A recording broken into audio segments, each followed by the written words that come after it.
Can I have a motion to resume public session? Can I have a motion, please? Ms. Serbanowski, Ms. Littlewood, all in favor? The vote is unanimous. We're now resumed in public session. Please stand for the pledge. That was terrible English. I pledge allegiance to the flag of the United States of America and to the republic for which it stands, one nation, under God, indivisible, liberty and justice for all.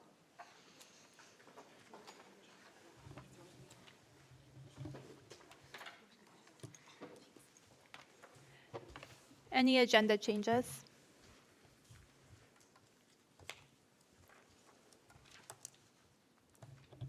Yes. Yes to personnel. Thank you. You are welcome. Moving forward to board president's comments.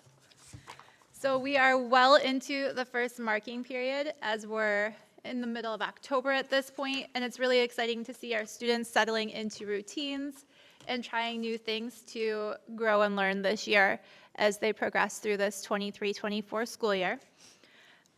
We are into fall sports pretty far in, which is nice to see all their different games and activities and competitions. Seeing all these families on our campus is always wonderful.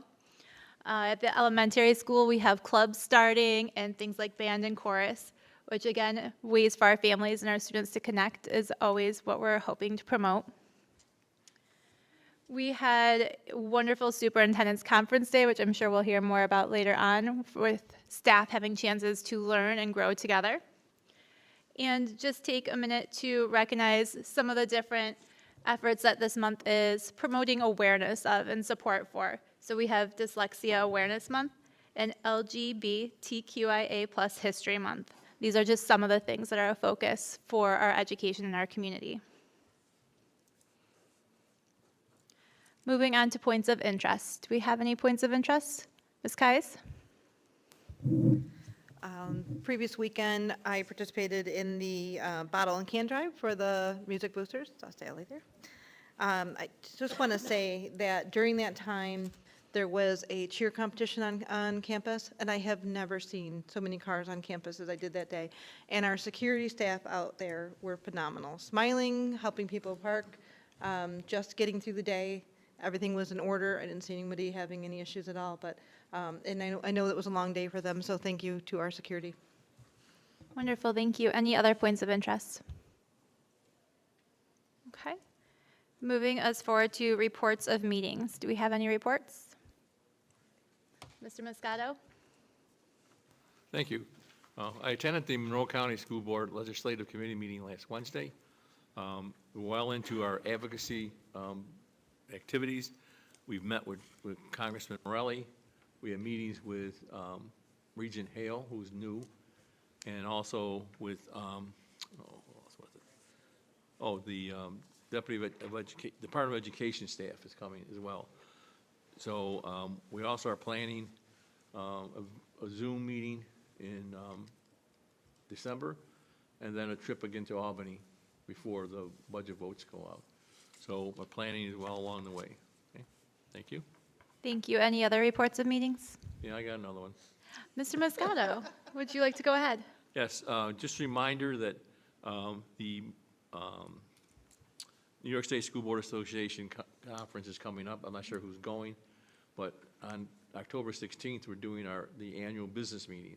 It's a Zoom meeting. We have 57 proposals, along with several amendments and some new resolutions. So it's going to be somewhat of a long day. There should be a link sent out so people can sign in and just observe if they have nothing else going on from 4 o'clock to 10, approximately. That's next month, a week from Monday, next Monday. Thank you. Thank you. Any other meetings? Okay. Moving us forward to visitor comments. Do we have any? There are none this evening. That moves us then to reports. Our first report is the business office report.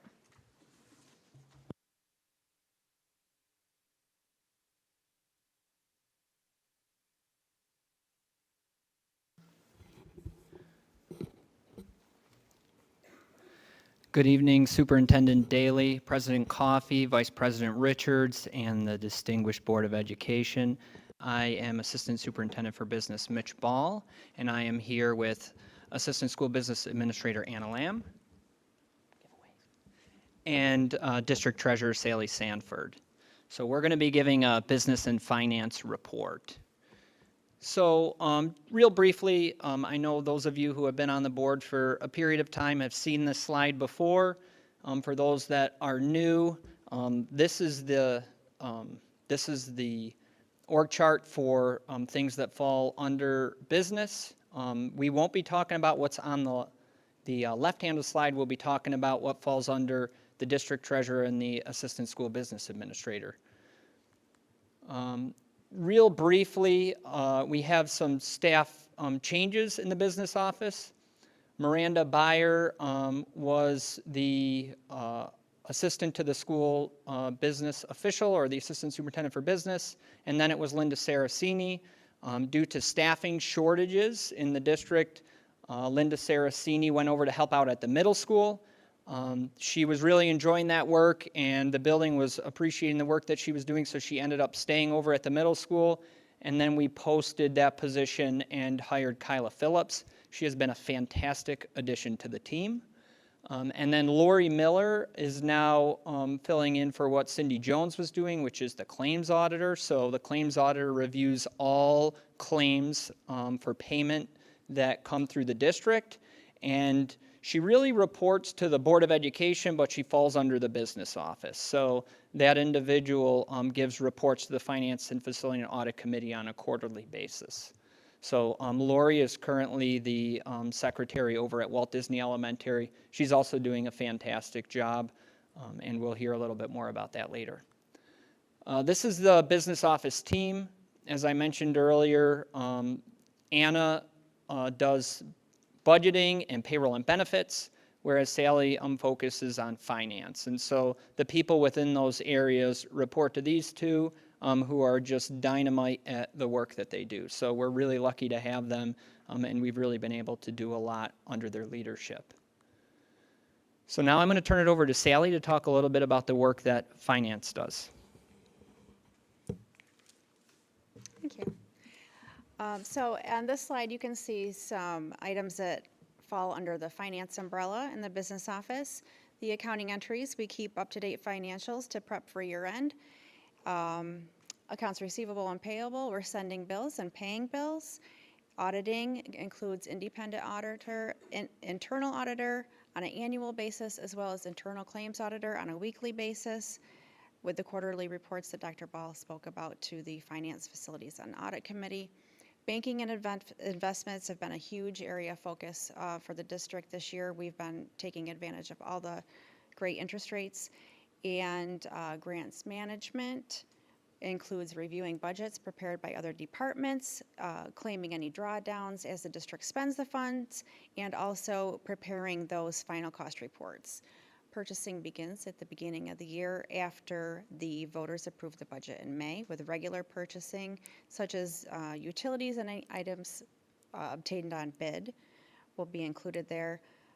Reporting, we report to the Comptroller of New York State, the Education Department, and on a federal level for ESER, showing funding by building and various other final cost reports across the district. School tax preparation, we set the rates. We reviewed the display of how the bills look to the community, and we also reconcile the receipts that we receive from the towns of Gates and Shiloh. I'm sorry, I don't know how to work this guy. Thank you. So here's some highlights this year. We did have a new independent audit firm just begin because our previous independent auditor dropped out last minute because they were facing staffing issues like many of us. MMB made themselves available and they were able to accommodate our needs. We'll be wrapping up the financial statements for the year ended 2023 this week. And it's been a smooth transition so far. The electronic internal claims audit process has now be done through our software, our accounting software, WinCap, where the internal claims auditor does not need to be on site or show at at our building and look at all the claims and the paper.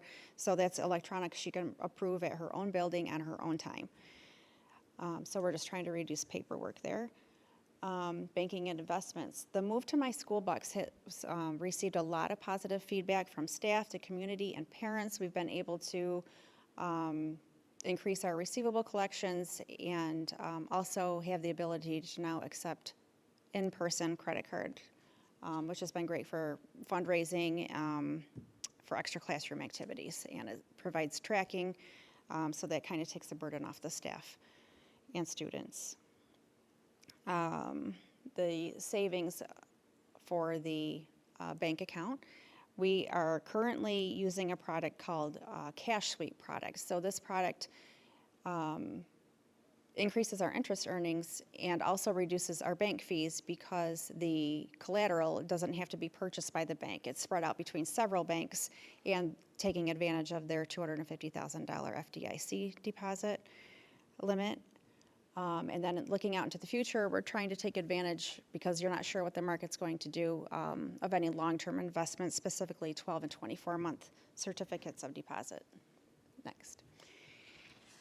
Okay, so our FEMA claim, we were very grateful to receive our labor and benefit claim. Just past June, it was $570,000 for our COVID-19 expenses that the district incurred.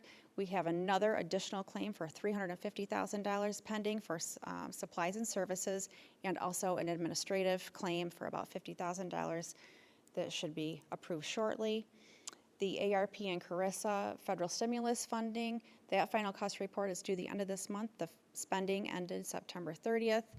And the ARP funds will end next year. We did have to have some revisions between the two due to timing of the rooftop units that were ordered. They were back ordered and they were not going to come until after the grant had ended. So we switched some furniture purchases around for that. And everything is on track. And if anyone has any questions, I can answer those now. If not, I'll turn it over to Anna. No questions? Good evening. As Mitch said, I oversee payroll. Thanks. Oversee payroll, benefits, and budgeting. Just a little couple highlights for you. The active and the retiree health benefits. We roughly have about 1,400 plans in place for the individuals. That it also includes dental, vision, and their medical. We do application management. Currently, we are still working on WinCap Web. We did have Frontline, which is also under our umbrella, but currently Miranda Byer has taken that over, and she's done a great job in transitioning and making sure that Frontline is working correctly with all the different parts of it, since they have consumed so many different modules. Budgeting, as you know, we have starting budget. I know that you guys have approved the budget calendar at the last meeting. The budget development process starts in October, ends in May. With that being said, it's basically as we start to manage the current budget, we're rolling out the old, or rolling in the new. So it's an ongoing process that we kind of work on. We also have a constant employee liaison, but basically customer service on our end.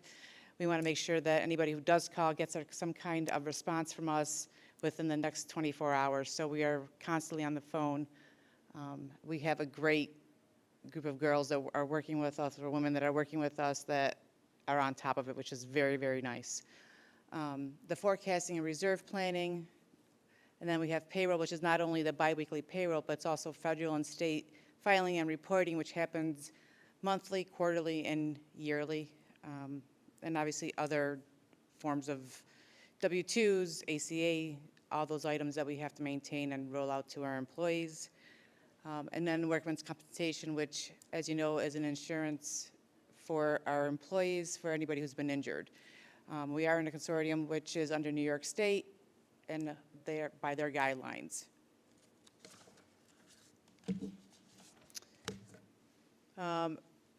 For the 23-24, for the budgeting equity, for our 23-24 year, we have already purchased supplies for our students currently for the elementary and middle schoolers.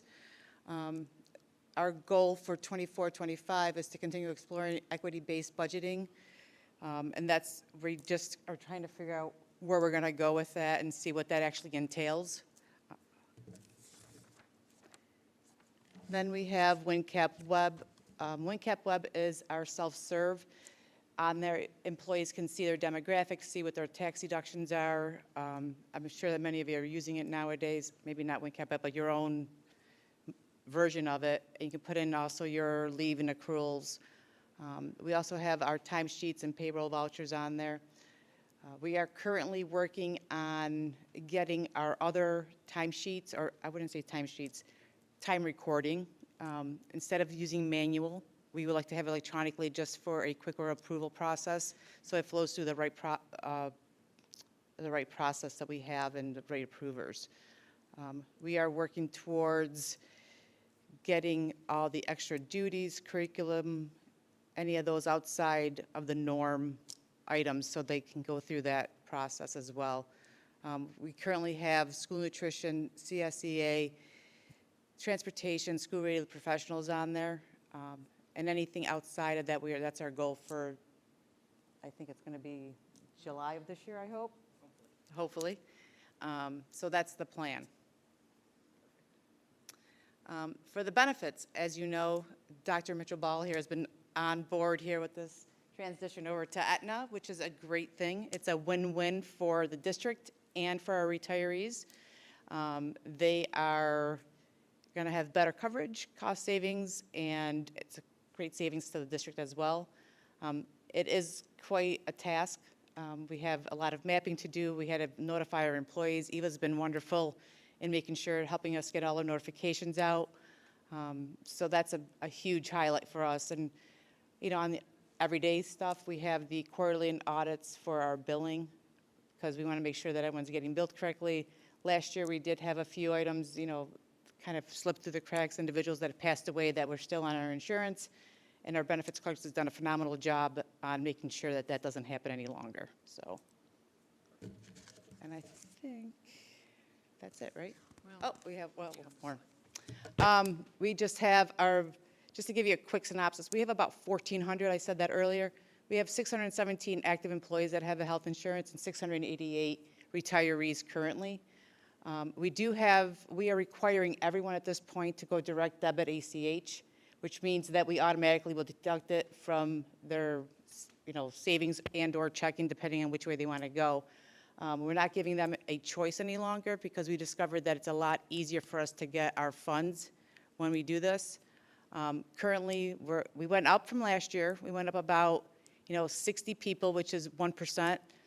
The other individuals, unfortunately, are being a little stubborn and, returning the form. So we just keep sending in. Hopefully, one by one, we'll get them all in, which will be great. So I think that's it. Great. Some of the other things that we do as a business office are we're very involved in the Rochester Area School Health Plan, which is a consortium of districts that purchase health insurance collaboratively, as well as Anna mentioned, we have the workers' comp board as well.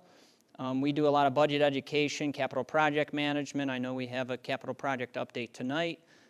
Do a lot of work with contractual agreements. That means reviewing all contracts that come through the district. Those all go through my office, as well as looking at all the insurance requirements associated with them to ensure that the district is protected. Other insurances as well, not just those insurances. Do a lot with negotiations. We're coming into some contract negotiations with some of our bargaining units, so that will be a significant amount of work and time. Records management, we do have a lot of records. I'll mention some of that in the next couple of slides, and then do a lot with requests for proposals. So anytime that we have professional services, at some point we will have done an RFP, as they're called in the industry, for those things. And so those are important things to be doing on a regular and ongoing basis. So in terms of other highlights, the Safety and Security Task Force has made some incredible strides over the last year. I'm doing some really good work, and I know I've updated the board on those things within the last couple of months. One highlight is that Tomorrow, the district intends to post a security supervisor position that will lead that department and lead safety and security across the district. In addition to that, I've been working on some organizational efficiencies, specifically digitizing office files, also working on that records retention piece, as I mentioned earlier. We have a whole lot of old permanent records at one of our partners off-site in boxes that we pay a monthly fee for. And so if something was to happen to that location, for instance, if there was a catastrophic loss of fire or water, then we would lose a lot of those permanent documents. So trying to look towards opportunities to digitize those files going into this year, as well as doing a better job of organizing things in one standard location. We've been working a lot in Microsoft Teams. That's the plan moving forward. Evaluating and reorganizing spaces here at the high school. So we know that there's a lot of moves coming as a result of capital construction, and so we're trying to find ways to be more efficient with the space that we do have, acknowledging that that's a process, and so been working with a team of individuals to go through every space in this building and look at how we can become more efficient in those spaces. And then maintain furniture replacement plan and tracking through master library. That's been a big project district-wide to ensure that we're utilizing resources as efficiently as possible and looking towards long-term replacement of furniture across the district, including classroom and staff furniture. Another big project is campus signage, and so we have approved a campus signage package, and so over the next couple of months, those items will be installed. There's some examples of what the signage will look like. There's wayfinding signs, as you can see on the left there, that will tell people who visit our campus where to go. There's parking lot signage. There's signage in front of the main campuses. And then there'll also be signage at the entryways. I want to give a particular shout out to the Director of Communications, Eva Petrosino. She has been very active in this project. And so thank you for all of that work. And then capital project management. I'm going to quickly check through these things, but management of finances and oversight of construction is a big part of the work that we do. Specifically, the $68 million project, all the work is complete. At this point now, we're just getting prepared to send in final cost reports to state ed so that we can generate aid. In terms of the current $45.5 million project, phase one, and I know that Mr. Pilato is here from campus construction. He'll be sharing some of this as well, so I'm not trying to steal too much thunder. But at any moment, we anticipate approval of phase one of the capital project, and then we'll start bidding and can start work hopefully in the December, January timeframe. And again, on phase two, we're collaborating with stakeholders currently, developing designs that can be submitted to SED so that then we can wait another 6 to 8 months for approval of that phase. The emergency roof project is complete. If you remember, we lost a portion of our roof to wind damage. We have an emergency boiler project that the board approved at the last board meeting. It's going to cost us approximately $250,000, but with emergency projects, you get aided in the following year. And so we're currently working on getting a purchase order out because a large portion of this building here on this side of the building, the boiler has failed. And so we're coming into the cold months, and so we know that we have to move pretty quickly because we have to maintain temperature per New York State Education Department regulations. EV chargers and buses, we have experienced a delay on just the charging, some of the charging infrastructure. So all the power's in, we just need the circuit breaker box, essentially, is the last component to finish our faster charger component of that project. And so hopefully we have that installed by the end of January, and that project will be complete. Next thing I want to share is just that we're starting conversations about the next project.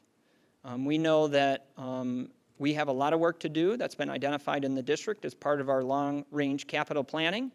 And so you can anticipate hearing more about the capital work in the next couple of months. The idea would likely be to be thinking of a timeline that would put us in line with a vote somewhere in hopefully February of '25. So with that, are there any questions? Yes. I don't have a question, but I have a comment. Yeah. It struck me when Sally was giving an update on the COVID and FEMA funds of just how long she's been working on this, so I just wanted to say thank you. I know we talk about this in Finance and Facility and Audit Committee a lot, and it just kind of struck me as we're sitting here that we are still talking about it, so thank you. Yeah, she's going on 3 years of working on getting these funds, and I believe we might have been the only district in the county that didn't quit. So kudos to Mrs. Sanford for keeping with it. All right, so again, a big thank you to Mrs. Lamb and Mrs. Sanford. Appreciate all the questions, and have a great evening. Thank you, guys. That moves us forward to the capital project update. You want me to introduce you? You already did. All right, well, I will say this one thing. So this is Joe Pilato with Campus Construction. SEI Design Group planned on being here, but due to some unforeseen circumstances was unable to attend. So I'm going to pitch in with Joe, and if there's any questions, we'll be glad to answer them. Thank you, Mitch. So as he said, my name is Joe Pilato. I'm with Campus Construction Management. I'm a project manager for campus, and I'm running the Gates Trailer Project. So we'll get started tonight. So tonight we're going to talk about, well, we're going to have an introduction, which we already did. If SEI was here, we'd go through them too. Timeline review of the project. We haven't been here in a long time, so we'll give you an update of what we've been doing since, I think, pre-vote was the last meeting we had. Project history, similar thing. The overall design process, which I will try to talk through. I am no architect. And then what our next steps for the capital project are. Skip that slide. So the last time we were in front of you guys, we were at the far left of this slide. We were at the very pre-planning phase. We were identifying some conceptual scope to put into the capital project and vote on. We are now through design of the phase 1 work, which is the current admin building turning into a UPK building, the middle school, and then the high school. We've done all the design that was submitted to the state back in April. We are still awaiting approval, as Mitch had mentioned earlier, going on 6.5 months. SED, the State Education Department, they have 3 people reviewing the projects, so it takes a long time, and we expect to return any day now. Once we have approval in the building permit, we'll put the project out to public bid. We intend to open those before Thanksgiving and bring those to the meeting following Thanksgiving, which I believe is the 28th. From there, we'll start construction in December and January, as Mitch had mentioned before. So in terms of phase 1, on a monthly basis, SEI has been meeting with stakeholder groups for all of the groups that are listed above. The UPK staff, high school, middle school technology staff, middle school music staff, district facilities and security. For all of the spaces that I had mentioned before, they've gone through multiple iterations of design, the final being submitted to the state, where campus has been providing estimates along the way. As I mentioned before, the submission was done in March of this year, and then we've been doing schedule and budget conversation throughout the entire piece.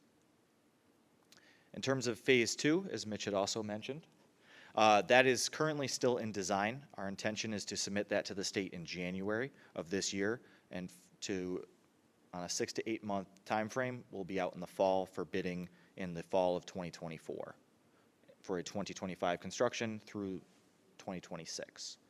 And as a reminder, this is Florence Brasser, rework of the entryway and some classrooms, and then the multi-sport field complex at the middle school lot. So, similar to phase 1, SEI and campus have met with all of these groups to go through what the design they're looking for, the needs, and really putting together a quality design for the project. So what comes next, as I have sort of already mentioned, we're waiting for approval for phase 1. Once that's done, we'll be submitting or putting the project out to bid, awarding contracts, and then starting construction in December. And then phase 2, the continued stakeholder meetings. So SEI will continue to meet with the stakeholder groups that were on the screen all the way through January through the submission. And then campus will prepare an estimate and we'll review where we're at budget-wise. And then construction is anticipated to start in fall of 2024 for that. Starting tonight, campus and SEI will be coming monthly to the board to provide updates for the capital project. And then we intend to close the project out December 2025 for phase 1 and June of 26 for phase 2. So I do want to share one thing too, and kudos to SEI Design Group and Campus Construction. Those stakeholder meetings that Joe mentioned earlier, those involve a lot of input. And so we've been meeting, Mr. Daly, Mr. Olin, myself, Mr. Bennett, the Director of Facilities, have been meeting with those stakeholder groups every 3 to 4 weeks for well over a year now, and will continue to do so for phase 2. There's a whole lot of effort and information that they collect and take back in order to generate those designs. And that includes even staff members like teachers in the tech department, teachers in the music department. Those departments have involvement directly in the design of those projects. And so there's a whole lot of time and effort that goes into it. So I just want to say a big thank you to Campus and SEI for all of the effort that they put into taking all of that feedback and continuing to come back with updated and revised additions of plans before they go into SED for approval. It is a big and massive collaborative effort, and so we appreciate that partnership. Any questions? Thank you guys so much. Thank you. All right, that moves us forward to discussion items. We have the Education Foundation update. Education Foundation met this previous week, and they are in the midst of planning a January 12th event where they bring back the Harlem Wizards, which typically brings out many families in our district, and it's a wonderful night to support our community. So that is coming up in January. They are also in the midst of planning a bingo fundraiser that's family-friendly and has games and things that also can appeal to families and children. So that is coming in the works for later in the spring. That moves us now to our NISBA resolution recommendations. In the agenda is included an attachment that were a summary of the resolutions. As I said, we have 56 resolutions. We know we're going to have at least 2 late resolutions submitted along with a bunch of amendments to existing resolutions. So it makes it a long night.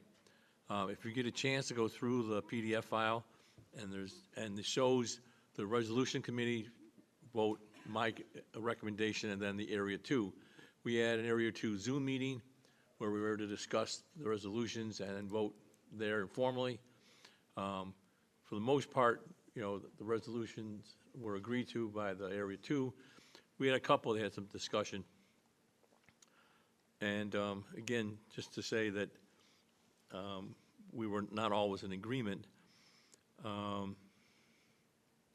We had one discussion about Resolution 15. It had to do with school districts offering daycare. This has always been a problem in a lot of places. It is an issue here. I remember when we first started talking to our preschool groups about services, they weren't too happy that we were going to offer 3- and 4-year-old daycare. I mean preschool. So this is going to add some controversy there too. I've always had an issue with us competing directly with the private sector, but we'll wait and see. So there was that one. Also, there was one about growing what's called grow your own teaching programs. This is where the districts try to come up with programs that attract college students or other people who are in the workforce to become teachers. The trouble with that is it's a pretty long process. My response was, I think this SED and the Board of Regents need to look at shortening the process for individuals who have worked in the workforce to get certified. You can't expect somebody who's been a chemist for 20 years to go back and get his certification, even if it takes 1.5 years or so. It's still too long for them. Also, we do a very bad job with reciprocity between states. Each state has its own silo of requirements, and in the past, it's been pretty tight. But, we're all in need of staff, so we'll have to see how that one goes.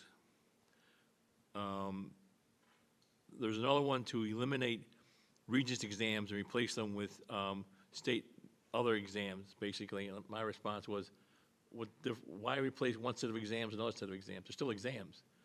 And also, the Board of Regents has not come out with its revised graduation requirements. So that one, actually, Area 2 was, said no to that one as well.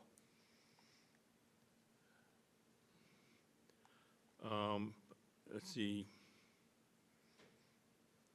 There's one about the funding of charter schools. The movement is to remove the burden from high-need districts and shifting the burden to New York State and federal government. My objection was with the word high need. All districts need to be relieved of this burden. There's supposed to be an amendment coming for that one.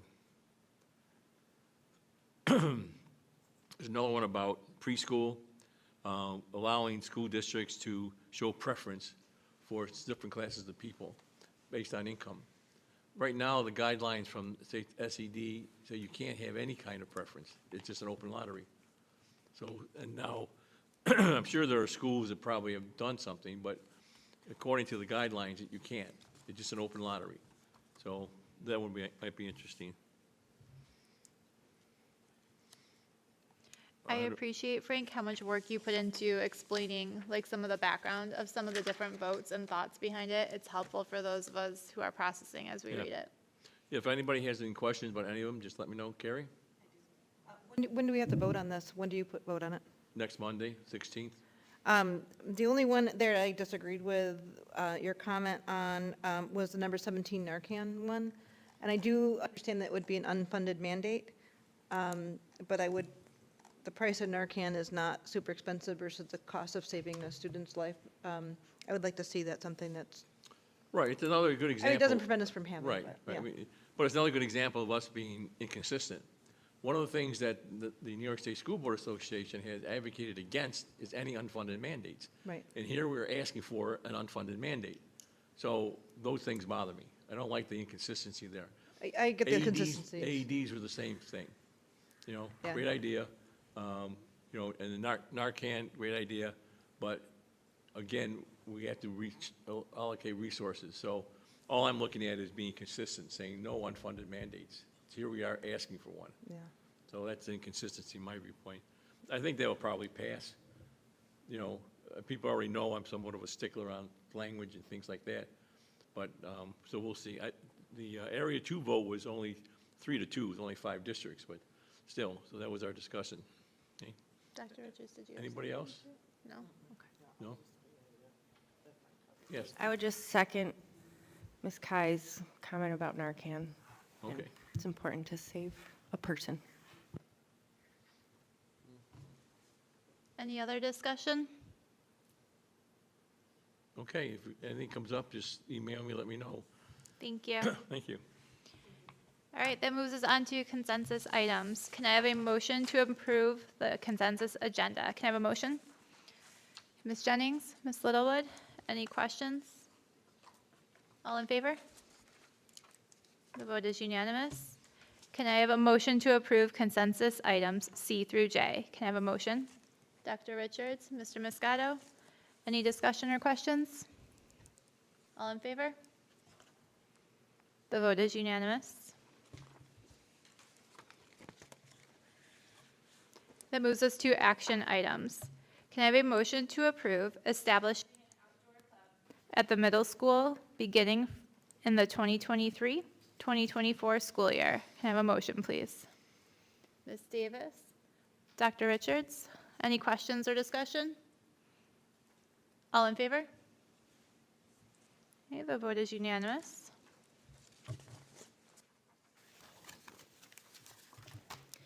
Can I have a motion to approve the MOA between Gage Highlight Central School District and the GC Automotive and School Bus Mechanics Association regarding Aetna change? Can I have a motion? Ms. Kais?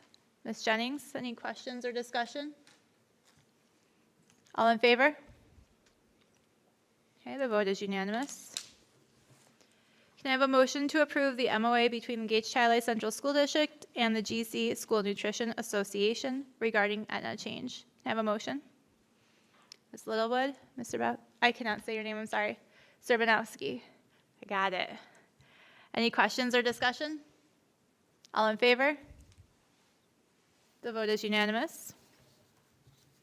Can Can I have a motion to approve the MOA between Gage-Chili Central School District and the GC Teachers Association regarding retiring before age 55 or 62? Can I have a motion? Dr. Richards, Ms. Davis, any questions or discussion? All in favor? The vote is unanimous. Can I have a motion to approve the MOA between the Gage-Chili Central School District and the GC Teachers Association regarding Aetna change? Can I have a motion? Ms. Jennings? Dr. Richards, any questions or discussion? All in favor? The vote is unanimous.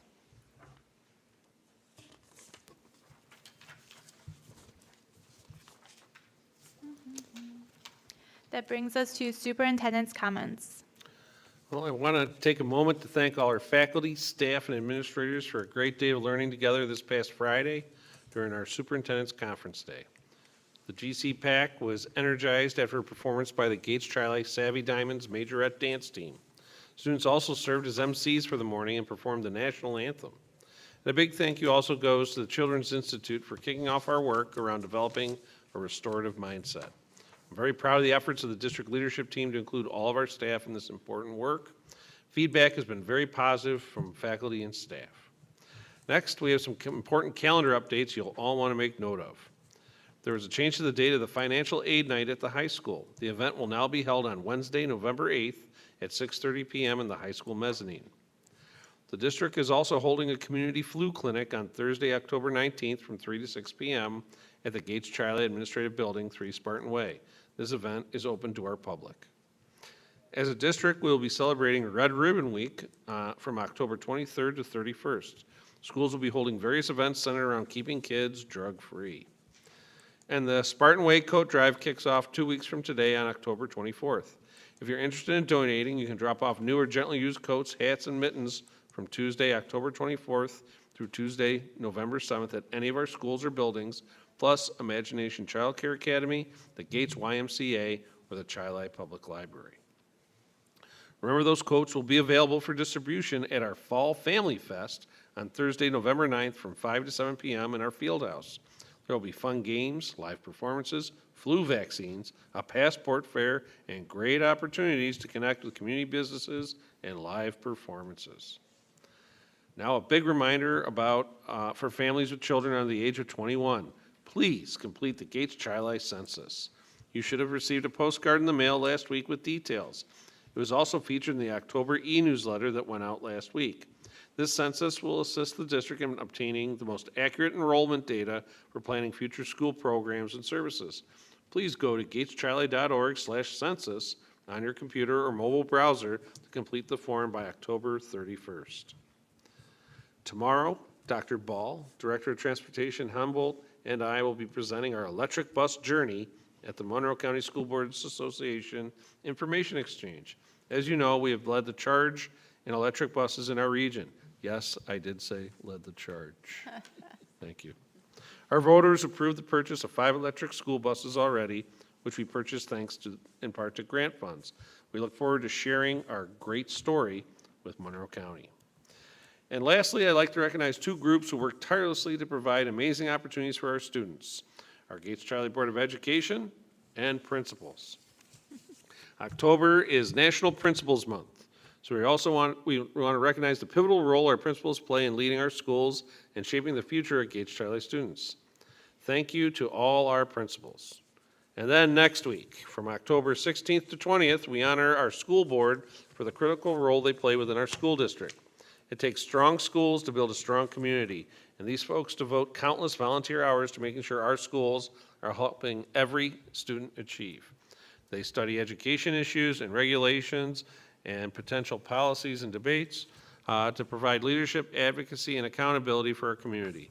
Personally, I want to thank each of you for the time you dedicate here to our students and our Spartans and our staff.